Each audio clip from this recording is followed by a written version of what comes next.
শারদীয় দুর্গোৎসবের মহাসপ্তমীতে সনাতন ধর্মাবলম্বীরা মেতে উঠেছেন নানা আনুষ্ঠানিকতায়। ভারতের পশ্চিমবঙ্গে মণ্ডপে মণ্ডপে চলছে প্রার্থনা। দুর্গাপূজার খবর জানাতে এই মুহূর্তে কলকাতায় আছেন সহকর্মী সুব্রত আচার্য। যাচ্ছি তার কাছে। সুব্রত, দেখুন, দুপুরবেলা যখন মধ্য কলকাতায় মোহাম্মদ আলী পার্কের পূজা মণ্ডপের সামনে ছিলাম, তখন সেই পূজা মণ্ডপের সামনে ছিল কার্যত জনস্রোত। আমি এখন অনেকটা দক্ষিণ কলকাতায় একেবারে এগডালিয়া এভারগ্রিন একটি বিখ্যাত পূজা মণ্ডপের সামনে রয়েছি। এখানে জনস্রোত নেই, এখানে জনসুনামিতে পরিণত হয়েছে।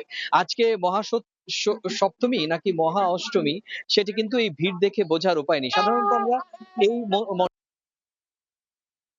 ভেঙে যায় এবং ক্ষতিগ্রস্ত হয়, এবং যে কারণেই দর্শনার্থীরা আমরা দেখেছি যে একেবারে শুরু থেকে কথা জানিয়েছে। তারা বলছে যে এবার পুজোতে ভাসিয়ে দিতে পারে। তো দর্শনার্থীদের একেবারে বাকেট লিস্টে থাকে, সেই বাকেট লিস্টে থাকা মণ্ডপগুলোর সামনে এইরকম জন সুনামিতে পরিণত হয়েছে। আপনি জানেন যে প্রতি বছর দক্ষিণার্থীরা আমরা দেখেছি যে একেবারে শুরু থেকে একাদশী থেকেই কিন্তু একেবারে কাতারে কাতারে বিভিন্ন মণ্ডপ, যে মণ্ডপগুলো মূলত দর্শনার্থীদের একেবারে বাকেট লিস্টে থাকে, সেই বাকেট লিস্টে থাকা মণ্ডপগুলোর সামনে এইরকম জন সুনামিতে পরিণত হয়েছে। আপনি জানেন যে প্রতি বছর দক্ষিণ কলকাতা এবং উত্তর কলকাতার পুজো মণ্ডপগুলোর মধ্যে একটি প্রতিযোগিতা থাকে। এবছরও কিন্তু সেই ছবিটা প্রকট আকার ধারণ করেছে। দক্ষিণ কলকাতায় আমরা যখন উত্তর কলকাতায় দেখেছি, যখন উত্তর কলকাতার মানুষ দর্শনার্থীদের বলেছি, তখন তারা বলছে যে না, তাদের এলাকার পুজোই অনেক বেশি প্রভাবশালী পুজো এবং প্রচুর সংখ্যক দর্শনার্থীরা আসেন। আবার একই রকম ভাবে দক্ষিণ কলকাতাতেও ছবিটা একই রকম। সেখানকার দর্শনার্থীরা বা সেখানকার অধিবাসীরা বলছেন যে না, সামনে দাঁড়িয়ে রয়েছি। আমার পেছনে যে মণ্ডপটি রয়েছে সেটি দক্ষিণ ভারতের অরুণেশ্বরম মন্দিরের আদলে, শিব আর বিষ্ণু মন্দিরের আদলে যে এই একডালি এভারগ্রিনের যে উদ্যোক্তা ছিলেন তিনি কিন্তু সুব্রত মুখোপাধ্যায়। তো কলকাতা কর্পোরেশনের দীর্ঘ সময় মেয়র ছিলেন।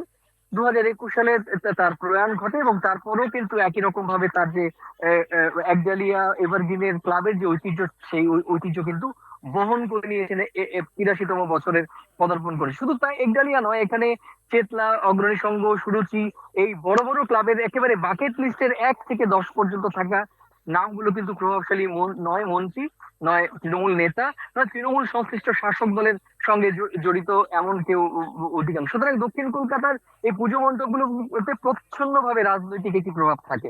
উত্তর কলকাতার ক্ষেত্রে কিছুটা ভিন্ন, কারণ উত্তর কলকাতাতে সেই অর্থে প্রভাবশালী রাজনীতিকরা সরাসরি পুজো মণ্ডপের সঙ্গে বা পুজো উদ্যোগের সঙ্গে যুক্ত। তবে সাবেকিয়ানা দিক থেকে আমরা দেখেছি যে উত্তর কলকাতার সাবেকিয়ানা পুরনো ধাঁচের প্রতিমা এবং মণ্ডপ থাকে। তবুও সবশেষে আমি গতকালও বলেছি, আজকে দুপুরবেলাও বলেছি যে প্রত্যেকটি মণ্ডপে সামাজিক আন্তর্জাতিক বার্তা বহন করে, এবং এই বার্তা বহন করার প্রথম দিন থেকেই যে শুরু হয়, এবং আস্তে আস্তে সেই সামগ্রিকভাবে পুরনো ধাঁচের প্রতিমা এবং মণ্ডপ থাকে। তবুও সবশেষে আমি গতকালও বলেছি, আজকে দুপুরবেলাও বলেছি যে প্রত্যেকটি মণ্ডপে সামাজিক আন্তর্জাতিক বার্তা বহন করে, এবং এই বার্তা বহন করার প্রথম দিন থেকে যে শুরু হয়, এবং আস্তে আস্তে সেই সামগ্রিকভাবে শারদীয় দুর্গা উৎসব সার্বজনীন হয়ে ওঠে।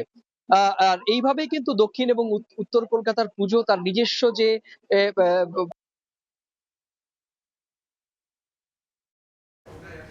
কলকাতা থেকে মহাসপ্তমীর খবর জানাচ্ছিলেন সহকর্মী সুব্রত আচার্য।